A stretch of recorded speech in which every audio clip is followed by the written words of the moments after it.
Now joining us is Adele. How are you, Adele? Quite tired, thank you. It's been a long day. I can only imagine and relate. Yes, and I usually dress more formally for interviews, but since today is a special day, 7th of October, a year since our life turned upside down, so I'm wearing a shirt that says in Hebrew, we're returning to Nirim, the home we always loved. That's my kibbutz. 367 days since our hostages were taken, since our soldiers are dying for us, since we are refugees in our own land. Thank you for this reminder. It's so important. Take me back to 1 year ago, 6:30 in the morning on October 7th. Where were you? So I was already awake because I had intended to get up at 5:45 and grab my camera and get in my car and drive out to the fields to take a picture of wildflowers in the fields. I live on Kibbutz Nirim. We're a mile away from the border. That's how safe I felt on October 6th. So October 7th, I didn't wake up at 1:45 because if I had, I would not be sitting here in Sderot talking to you today. 6:29, the incoming rocket started. And I ran into my safe room. Every house along the border has a safe room that's to protect us against rockets. It's concrete walls and windows. No. Sorry. All good. He wanted to take my water. A woman needs her water. Concrete walls and ceiling, and it protects us from rockets. So I ran into the safe room. The barrage was so heavy, we could tell it was something different. It was so heavy that I was scared to stand up and close the heavy iron sleeve that we have on the window that protects us from incoming shrapnel. A little while later, we get no official information. I get messages on my phone saying, Israel has been invaded. Go outside of your safe room, lock your doors and your windows, and then go back in the safe room and lock yourselves in. The only problem with that is the safe room door does not lock. Safe room is meant to keep us safe from rockets, not from infiltration. The only way to keep it locked to any extent is by pulling down on that handle and just hoping and praying that whoever's on the other side of that door isn't stronger than you are. Who was the one holding that handle So on that day? I was lucky. I'm a widow, but my 33-year-old son had come to visit because it's his birthday on October 8th. So he came down for the weekend. It was also our kibbutz anniversary. So he came down for the festivities, and he was sleeping in my house when that happened. So he was with me in the safe room. I wasn't alone.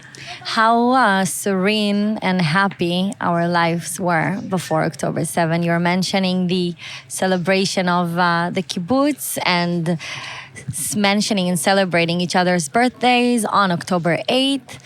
I assume you didn't really celebrate this birthday. However, So we used to call our area 95% heaven because it really was heaven 95% of the time. Paradise, no crime, no pollution.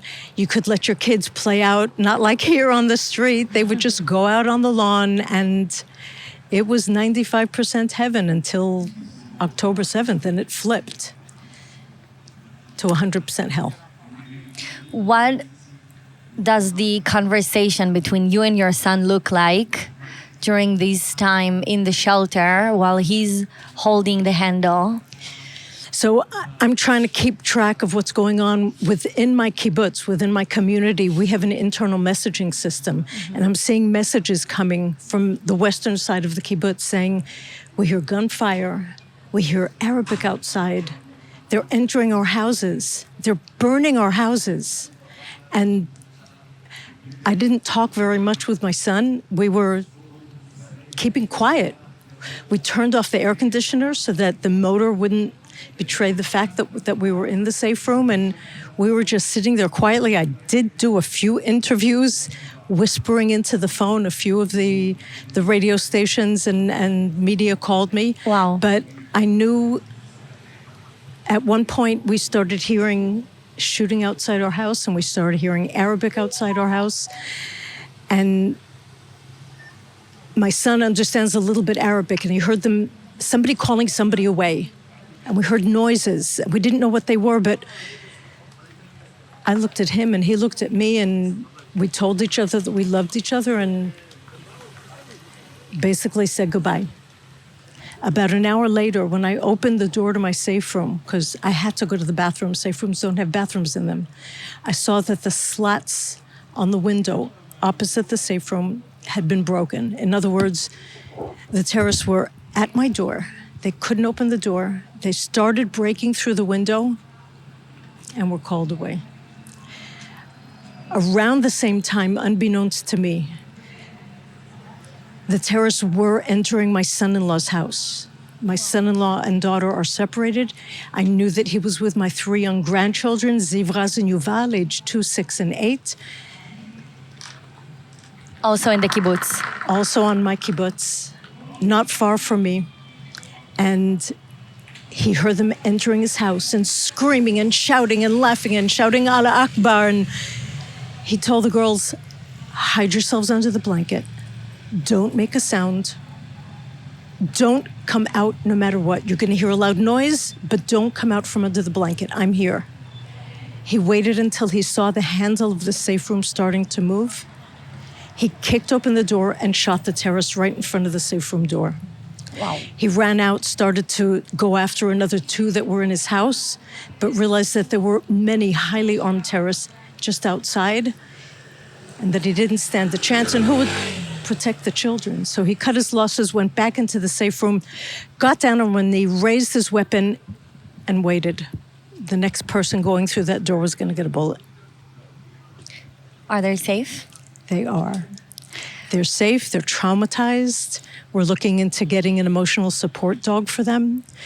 The older one won't go into the house until somebody checks that there's no terrorists around. The middle one hides under the bed when she's unhappy, which she'd never done before.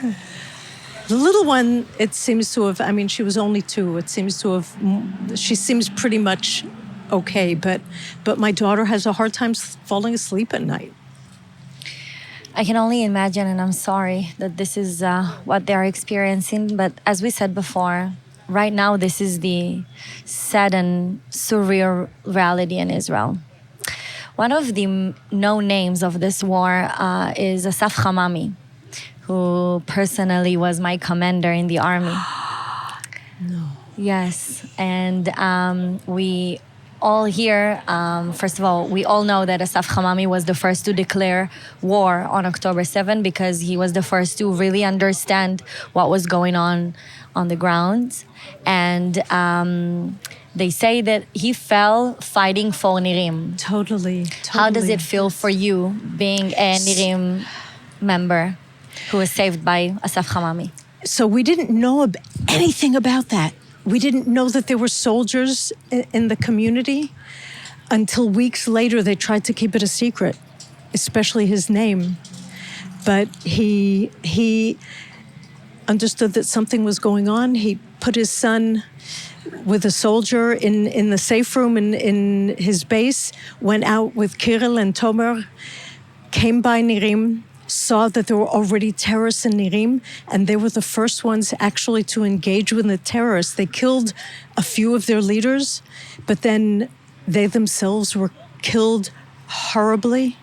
And the leaders that were left, the Nukhba leaders, wanted to get credit for this horrible death. To get credit for this high-ranking soldier. So they took his body and the other 2 soldiers and drove back with them to Gaza, which is, from what I understand, the reason why, to a great extent, we had it so much easier because they didn't have leaders. The Nukhba terrorists that were left on Nirim were without leaders, they were without a plan, so they killed and they kidnapped and they burnt and destroyed. They did horrible things, but far less than if Asaf and Kirill and Tomer had been there. May their memory be a blessing. May their memory be a blessing. Has a very, very special place in the hearts of all of the people on Nirim. I can only imagine. Thank you very much for this. Have You're a very great evening, welcome. and may everyone returns back home. Am Yisrael Chai, Am Yisrael whether Chai. they like it or not. Totally, 100%.